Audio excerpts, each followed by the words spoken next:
10 গ্রামের কয়েক হাজার মানুষের কষ্ট লাঘবে তৈরি হয় সেতু। মানুষের স্বপ্ন এই সেতু এলাকাবাসীর জীবনকে আরও সহজ করে তুলবে। দীর্ঘদিনের ভোগান্তি থেকে মিলবে মুক্তি, কিন্তু স্বপ্ন যেন স্বপ্নই থেকে যায় অধরা। দীর্ঘ 12 বছরেও শেষ হয়নি গোপালগঞ্জের কোটালীপাড়া উপজেলার গোপালপুর ব্রিজের সংযোগ সড়কের কাজ, যার ফলে চরম ভোগান্তিতে দিন পার করছেন এলাকার 10টি গ্রামের প্রায় 50,000 মানুষ। আজ 2025 সাল আজ অবধি আমাদের এই ব্রিজের কাজ সম্পূর্ণ হয়নি।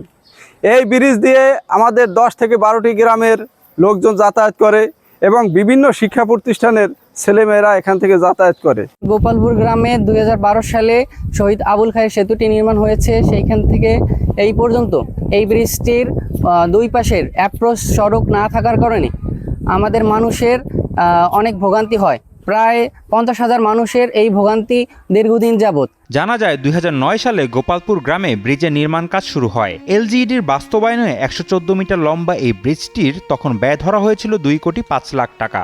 2011 সালে ব্রিজটির নির্মাণ ব্যয় ও কাজ শেষ করার সময় বাড়ানো হয়।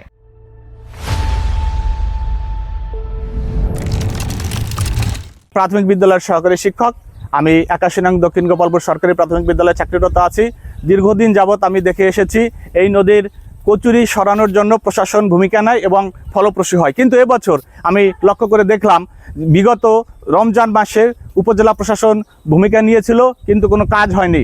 বর্তমানে সেই কচুরিপানা নদী ভরে গেছে। নদীর পশ্চিম পারে 2টি প্রাথমিক বিদ্যালয়, একটি উচ্চ বিদ্যালয় সহ একটি বিখ্যাত মাদ্রাসা অবস্থিত। প্রায় হাজার হাজার ছাত্র এখানে অধ্যয়নরত করে। তার মধ্যে প্রায় 300 ছাত্র বা 350 ছাত্র নদীর ওপার থেকে প্রতিদিন এখানে যাতায়াত করে। মাদ্রাসায় পড়ি, 3 বেলা আমার খাবার খেতে উপার্জিত হয়। নৌকায় অনেক ভয় লাগে, সেদিন নৌকা ডুবে গিয়েছিল। তাই আমরা চাই ব্রিজটা যাতে দ্রুত হয়ে যায় এবং কচুরির জন্য নৌকা আসতে লেট করে, প্রায় 20 মিনিটের জায়গায় আধা ঘন্টা আমার লেট হয়ে যায়। অভিযোগ আছে ব্রিজটির ঠিকাদার তৎকালীন প্রধানমন্ত্রী শেখ হাসিনার চাচা শেখ কবির 2012 সালে ব্রিজের সংযোগ সড়ক না করেই বিল উত্তোলন করে নিয়ে যায়, যার ফলে এলাকার মানুষের কোনো কাজেই আসে না ব্রিজটি। পরবর্তীতে 2022 সালে আবারও কাজ শুরু হলেও দৃশ্যত কোনো অগ্রগতি ঘটেনি। সড়কের কাজ চলমান আছে, খুব শীঘ্রই অ্যাপ্রোচের কাজ সমাপ্ত হবে এবং একই সাথে জনদুর্ভোগ লাঘব হবে বলে আমরা আশাবাদী। এলাকাবাসীর দাবি, দ্রুত সময়ের মধ্যে ব্রিজটির প্রয়োজনীয় কাজ শেষ করে জনসাধারণের জন্য উন্মুক্ত করতে হবে। গোপালগঞ্জ থেকে মিজানুর রহমান বুলুর পাঠানো তথ্যচিত্রে ডেস্ক রিপোর্ট, শাহেদ আলম ফাহিম, কালের কণ্ঠ।